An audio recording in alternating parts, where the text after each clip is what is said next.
Thank you, Mr. Speaker. The last nail is being driven into the coffin of the American Republic, yet Congress remains in total denial as our liberties are rapidly fading before our eyes.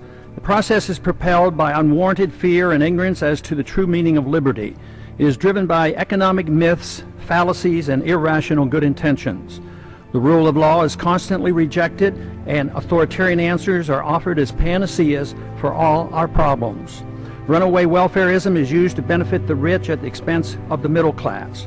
Who would have ever thought that the current generation and Congress would stand idly by and watch such a rapid disintegration of the American Republic?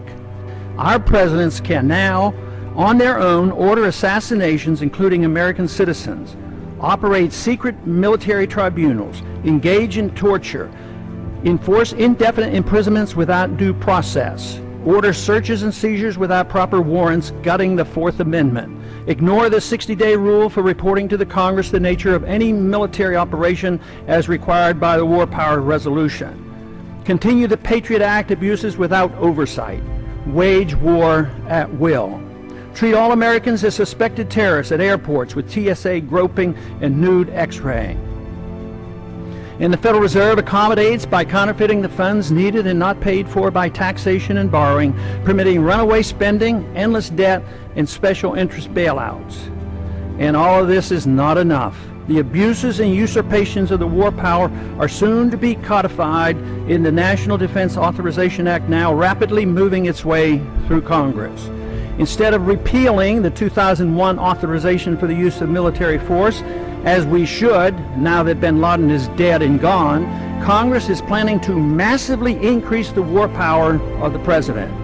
Though an opportunity presents itself to end the wars in Iraq, Afghanistan, and Pakistan, Congress, with bipartisan support, obsesses on how to expand the unconstitutional war power of the president he already holds. The current proposal would allow a president to pursue war anytime, any place, for any reason, without congressional approval. Many believe this would even permit military activity against American suspects here at home.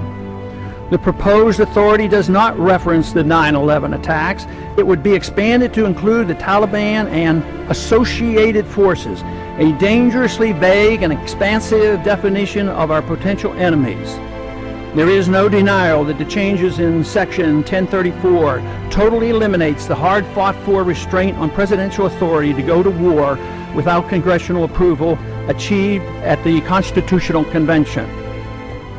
Congress's war authority has been severely undermined since World War II, beginning with the advent of the Korean War, which was fought solely under a UN resolution. Even today, we're waging war in Libya without even consulting with the Congress, similar to how we went to war in Bosnia in the 1990s under President Clinton. The three major reasons for our constitutional conventions were to guarantee free trade and travel among the states, make gold and silver legal tender, and abolish paper money, and strictly limit the executive branch's authority to pursue war without congressional approval. But today, Federal Reserve notes are legal tender, gold and silver are illegal. The Interstate Commerce Clause is used to regulate all commerce at the expense of the free trade among the states. And now, the final nail is placed in the coffin of congressional responsibility for the war power, delivering this power completely to the president, a sharp and huge blow to the concept of our republic.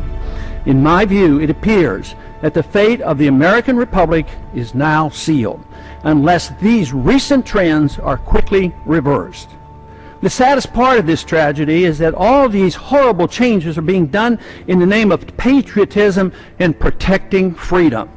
They are justified by good intentions while believing the sacrifice of liberty is required for our safety. Nothing could be further from the truth.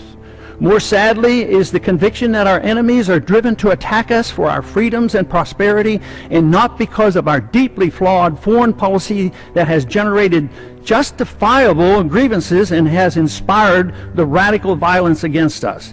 Without this understanding, our endless, unnamed, and undeclared wars will continue, and our wonderful experiment with liberty will end.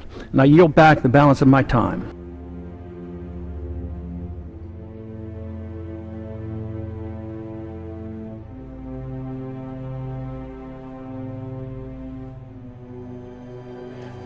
How did the American political discourse become so perverted that candidates like Mitt Romney and Rick Santorum and Newt Gingrich can say with a straight face that Ron Paul's foreign policy is dangerous? How did we get to the point where these men aren't even taken seriously? These men who never once put on a uniform running against the veteran that they are opposing. How is this possible? I served as a sergeant on a Marine Corps Civil Affairs team in the Fallujah area in 2004 and found out the hard way that the greatest enemies of the Constitution, to which I swore an oath, to which Ron Paul swore an oath, to which every military service member swears an oath, are not to be found in the sands of some far-off land, but rather right here at home. It is undeniable what our government has become. It is undeniable what our foreign policy has become, because poor men continue to die in rich men's wars. For far too long, the voice of the troops has been kept from the American political dialogue. But not anymore. You want to support the troops? It's time to start listening to them.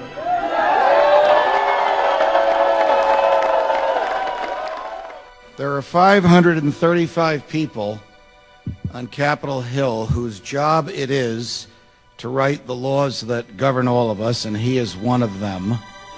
There are 535 people on Capitol Hill whose job it is to preserve the Constitution, and he is one of them. There are 535 people whose job it is to preserve our liberties, and he is one of them.